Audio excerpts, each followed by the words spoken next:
আসসালামু আলাইকুম। আমন্ত্রণ সবাইকে সিলেট স্টুডিও থেকে চ্যানেল এস সিলেট নিউজে। সঙ্গে আছি আমি রোহেনা সুলতানা। শুরুতেই জানিয়ে দিচ্ছি শিরোনাম। সিলেট সদর ট্রাস্ট ইউকের উদ্যোগে বন্যা দুর্গত ৩ শতাধিক পরিবারের মধ্যে খাদ্য বিতরণ। সিসিক কাউন্সিলর আজাদের বাসায় ভাঙচুরের ঘটনায় ৩ দিনের প্রতিবাদ কর্মসূচি, কঠোর কর্মসূচির হুঁশিয়ারি। এবার দোয়ারা বাজারে বানভাসী অসহায় মানুষের মধ্যে খাদ্য সামগ্রী বিতরণ করেছে গ্লোবাল এইড ট্রাস্ট। শ্রেষ্ঠ পৌরসভা হিসেবে পরিবেশ পদক পেল মৌলভীবাজার পৌরসভা। এবং বিশ্বনাথের 1 পাউন্ড জেনারেল হসপিটালের নির্মাণ কাজ পরিদর্শন করেছেন নতুন 2 ফাউন্ডার পেট্রন সহ স্থানীয় কমিটির নেতৃবৃন্দ। শুনছিলেন শিরোনাম, এবারে বিস্তারিত। সিলেট সদর ট্রাস্ট ইউকের উদ্যোগে সিলেটের বন্যা দুর্গত ৩ শতাধিক পরিবারের মধ্যে খাদ্য সামগ্রী বিতরণ করা হয়েছে। সিলেট সিটির সাবেক মেয়র আরিফুল হক চৌধুরী এবং আওয়ামী লীগের সাবেক সাংগঠনিক সম্পাদক অ্যাডভোকেট মিসবাহ উদ্দিন সিরাজ বিশেষ অতিথি হিসেবে উপস্থিত হয়ে এই খাদ্য সামগ্রী বিতরণ করেন। আরও জানাচ্ছেন মঈনুদ্দিন মঞ্জু। সিলেট সদর ট্রাস্ট ইউকের উদ্যোগে সিলেট মহানগরীর ৪০ নম্বর ওয়ার্ডের পানিবন্দী পরিবারের মাঝে খাদ্য সামগ্রী বিতরণ করা হয়। ট্রাস্টের সাধারণ সম্পাদক বিশিষ্ট কমিউনিটি নেতা নাজমুল ইসলামের সভাপতিত্বে খাদ্য বিতরণ অনুষ্ঠানের অতিথি সাবেক মেয়র আরিফুল হক চৌধুরী এবং আওয়ামী লীগের সাবেক সাংগঠনিক সম্পাদক অ্যাডভোকেট মিসবাহ উদ্দিন সিরাজ সহ সকল অতিথিরা সিলেট সদর ট্রাস্টের এই উদ্যোগের ভূয়সী প্রশংসা করেন। সিলেটের যখনই দুর্যোগ আসে, সিলেট সদর ট্রাস্ট সহ অনেক সামাজিক সংগঠন, বিশেষ করে প্রবাসে, তারা নিজ উদ্যোগে নিয়ে আসেন, আমাদের পাশে থাকেন। এটা আমাদের মনোবলটা আরও বৃদ্ধি পায়। যারা দেশের বাইরে আছেন, যুক্তরাজ্যে আছেন, সদর ট্রাস্ট গঠন করে মানব কল্যাণে তারা এগিয়ে যাচ্ছেন। এই জন্য সদর ট্রাস্টের যারা নেতৃবৃন্দ আছেন, যারা এই ট্রাস্টের প্রতিষ্ঠা লগ্ন থেকে যারা কাজ করেছেন, সকলের প্রতি আমি শ্রদ্ধা জানাই। বন্যা কবলিত মানুষ তারা খুবই কষ্ট করেন। সো আজকে যে উদ্যোগ নেওয়া হয়েছে সদর এডুকেশন ট্রাস্ট তাকিয়া, আর এরকম আমি মনে করি যে প্রত্যেকের আগুয়াই যাওয়া উচিত, যারা যে রকম যে অবস্থান আছে অবস্থান তাকিয়া। ট্রাস্টের সাধারণ সম্পাদক নাজমুল ইসলাম জানান, ২০২২ সালেও ট্রাস্টের উদ্যোগে প্রচুর খাদ্য সহায়তা দেওয়া হয়েছে। এবারও পর্যায়ক্রমে বন্যা দুর্গতদের মাঝে খাদ্য বিতরণ করা হচ্ছে। আমি আহ্বান করবো যারা আছেন বৃত্তশালী, আমরা ভালো একটা জায়গা আলহামদুলিল্লাহ আল্লাহ নেয়া দিচ্ছে এবং সকলে মোটামুটি অবস্থায় আছেন। আরো বেশি করি এই দেশটার মানুষের মুখাইয়া দিতা আল্লাহ হিয়ার এন্ড হিয়ার আফটার, দুনিয়ায় এবং আখেরাত দুইটাত পাইবা। মানুষগুলো বড় কষ্ট করে। বিশিষ্ট সমাজসেবী ও সাংবাদিক আব্দুল হাসিবের পরিচালনায় অনুষ্ঠানে অতিথি হিসেবে আরও উপস্থিত ছিলেন যুক্তরাজ্য প্রবাসী সমাজসেবিকা আমিনা বেগম, পালপুর জামে মসজিদের সভাপতি মঈনুদ্দিন আহমদ সুলেমান, পালপুর মনসুরিয়া জামে মসজিদের সাধারণ সম্পাদক শামীম চৌধুরী, বিশিষ্ট সমাজসেবী নাজির আহমদ রওশন সহ আরও অনেকেই। Moinuddin Manju, channel S news, Sylhet. Sylhet city কর্পোরেশনের ২০ নম্বর ওয়ার্ড কাউন্সিলর আজাদুর রহমান আজাদের বাসভবনে হামলা ও ভাঙচুরের ঘটনায় সম্পৃক্ত ব্যক্তিদের গ্রেফতারের দাবিতে ১ ঘণ্টা করে কর্মবিরতি পালন করেছেন সিটি কর্পোরেশনের ৪২টি ওয়ার্ডের ৫৬ জন পুরুষ ও নারী কাউন্সিলররা। পাশাপাশি সিলেট নগর ভবনেও এই কর্মসূচি পালন করা হয়েছে। এই কর্মসূচিকে পেন ডাউন কর্মসূচি বলে জানিয়েছেন কর্পোরেশনের কর্মকর্তারা। এ সময় নগর ভবনের কর্মকর্তারা হামলাকারীদের গ্রেফতারের দাবিতে ব্যানার ফেস্টুন নিয়ে অবস্থান নেন। হামলার ঘটনায় এখন পর্যন্ত ৫ জনকে গ্রেফতার করা হয়েছে। সিলেট নগর ভবনে এক জরুরি সভায় ৩ দিনের কর্মসূচির ঘোষণা করা হয়েছিল। বাসভবনে হামলার ঘটনায় সিলেট শাহপরান থানায় মামলা করা হয়েছে। আজাদুর রহমান বাদী হয়ে ১৫ জনের নাম উল্লেখ করে আরও ২০-২৫ জনকে অজ্ঞাত আসামি করে মামলা করেছেন। এদিকে বেঁধে দেওয়া সময়ের মধ্যে সকল আসামিকে গ্রেফতার করা না হলে কঠোর কর্মসূচির ঘোষণা দিয়েছেন সিসিকের ভারপ্রাপ্ত মেয়র মফিজুর রহমান কামরান। তারা জেনেছেন কয়েকজন আসামিও ধরা হয়েছে। যদিও আমাদের মেইন আসামি পর্বে আমাদের মামলায় ১৪ জন আসামি আছে, এর মধ্যে সম্ভবত ৪ জন গ্রেফতার হয়েছে।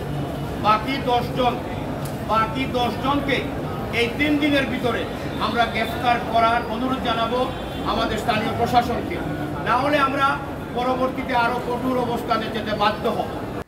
বাংলাদেশ আওয়ামী লীগের ৭৫তম প্রতিষ্ঠা বার্ষিকী উপলক্ষে সারা দেশের মতো সুনামগঞ্জের শান্তিগঞ্জ উপজেলা আওয়ামী লীগ অঙ্গ ও সহযোগী সংগঠনের উদ্যোগে বর্ণাঢ্য র্যালি ও আলোচনা সভা অনুষ্ঠিত হয়েছে। ৭৫তম প্রতিষ্ঠাবার্ষিকী উপলক্ষে একটি র্যালি গুরুত্বপূর্ণ সড়ক প্রদক্ষিণ করে উপজেলার ঝিলমিল অডিটোরিয়ামে এসে আলোচনা সভায় মিলিত হয়। এতে প্রধান অতিথির বক্তব্য রাখেন সাবেক পরিকল্পনা মন্ত্রী ও পরিকল্পনা মন্ত্রণালয় সম্পর্কিত সংসদীয় স্থায়ী কমিটির সভাপতি আলহাজ এম এ মান্নান। শান্তিগঞ্জ উপজেলা আওয়ামী লীগের সভাপতি শীতাংশু শেখর ধর সেতুর সভাপতিত্বে ও উপজেলা আওয়ামী লীগের যুগ্ম সাধারণ সম্পাদক এনামুল কবির ও সাংগঠনিক সম্পাদক প্রভাষক নূর হোসেনের যৌথ সঞ্চালনায় সভায় আরও বক্তব্য দেন উপজেলা আওয়ামী লীগের সিনিয়র সহ সভাপতি ও উপজেলা পরিষদের চেয়ারম্যান সাদাত মান্নান ওফি, সাধারণ সম্পাদক হাসনাত হোসেন, সহ সভাপতি আসাদুর রহমান আসাদ, তেরাব আলী ও জ্যোতিব হোসেন তালুকদার ছন্টু সহ আরও অনেকে। এ সময় উপজেলা আওয়ামী লীগ অঙ্গ ও সহযোগী সংগঠনের নেতৃবৃন্দ উপস্থিত ছিলেন। ঢাকায় এভারকেয়ার হাসপাতালে চিকিৎসাধীন বিএনপির চেয়ারপারসন সাবেক প্রধানমন্ত্রী বেগম খালেদা জিয়ার সুস্থতা কামনা করে বিএনপি চেয়ারপারসনের উপদেষ্টা ও সিলেট সিটি কর্পোরেশনের সাবেক মেয়র আরিফুল হক চৌধুরীর উদ্যোগে মিলাদ ও দোয়া মাহফিল অনুষ্ঠিত হয়েছে। সিলেট নগরীর কুমারপাড়ায় সিলেট সিটি কর্পোরেশনের সাবেক মেয়র আরিফুল হক চৌধুরীর বাসভবনে এই মিলাদ ও দোয়া মাহফিলের আয়োজন করা হয়। মিলাদ ও দোয়া মাহফিলে সাবেক রাষ্ট্রপতি জিয়াউর রহমানের রুহের মাগফিরাত কামনা ও বেগম খালেদা জিয়ার আশু সুস্থতা, দীর্ঘায়ু এবং বিএনপির ভারপ্রাপ্ত চেয়ারম্যান তারেক রহমানের শারীরিক সুস্থতা, দীর্ঘায়ু ও আরিফুল হক চৌধুরীর পরিবারের সদস্যদের সুস্থতা কামনা করে বিশেষ মোনাজাত করেন নায়রপুল জামে মসজিদের ইমাম নাজিম উদ্দিন কাশেমি। দোয়া ও মিলাদ মাহফিলে পেশাজীবী, রাজনৈতিক নেতৃবৃন্দ সহ সর্বস্তরের মানুষ উপস্থিত ছিলেন। মৌলভীবাজারে লামা জগন্নাথপুর হাফিজিয়া মাদ্রাসা ও এতিমখানার উদ্বোধন করা হয়েছে। এতে প্রধান অতিথি হিসেবে উপস্থিত থেকে মাদ্রাসাটির উদ্বোধন করেন মৌলভীবাজার ৩ আসনের সংসদ সদস্য মোহাম্মদ জিল্লুর রহমান। বিস্তারিত দেখুন আমাদের মৌলভীবাজারের হেড অফ নিউজ খালিদ চৌধুরীর প্রতিবেদনে। ক্যামেরায় ছিলেন এস.এম. ফজলু। মৌলভীবাজার সদর উপজেলার মুস্তফাপুর ইউনিয়নের লামা জগন্নাথপুর এলাকায় মিলাদ ও দোয়া মাহফিলের মধ্য দিয়ে শুভ উদ্বোধন হল লামা জগন্নাথপুর হাফিজিয়া মাদ্রাসা ও এতিমখানা। এতে প্রধান অতিথি হিসেবে উপস্থিত থেকে মাদ্রাসা ও এতিমখানাটির শুভ উদ্বোধন করেন মৌলভীবাজার ৩ আসনের সংসদ সদস্য মোহাম্মদ জিল্লুর রহমান। এই সময় প্রবীণ মুরব্বী আলহাজ মনির আলীর সভাপতিত্বে ও ১১ নম্বর মোস্তফাপুর ইউনিয়নের ইউপি সদস্য আব্দুল শহীদের সঞ্চালনায় অন্যান্যদের মধ্যে উপস্থিত ছিলেন মৌলভীবাজার জেলা আওয়ামী লীগের যুগ্ম সাধারণ সম্পাদক সৈয়দ নওশের আলী খোকন, মোস্তফাপুর ইউনিয়নের সাবেক চেয়ারম্যান তাজুল ইসলাম তাজ, প্রবাসী জামাল আহমদ, সৈয়দ রুহুল আমিন, সাবেক মেম্বার শফিক মিয়া, সমাজকর্মী মাহমুদুল হাসান বাবলু সহ স্থানীয় বিশিষ্টজনরা। অনুষ্ঠানে উপস্থিত বক্তারা বলেন, বাচ্চাদের দ্বীনি শিক্ষা গ্রহণের জন্য এই প্রতিষ্ঠানটি বিশেষভাবে ভূমিকা রাখবে। ব্যক্তি উদ্যোগে এমন একটি প্রতিষ্ঠান গড়ে তোলাতে মাদ্রাসার প্রতিষ্ঠাতা লন্ডন প্রবাসী মবশির আলী সহ এর সাথে সংশ্লিষ্ট সকলের প্রতি গভীর কৃতজ্ঞতা প্রকাশ করে বক্তব্য রাখেন। প্রধান অতিথির বক্তব্যে সাংসদ মোহাম্মদ জিল্লুর রহমান বলেন,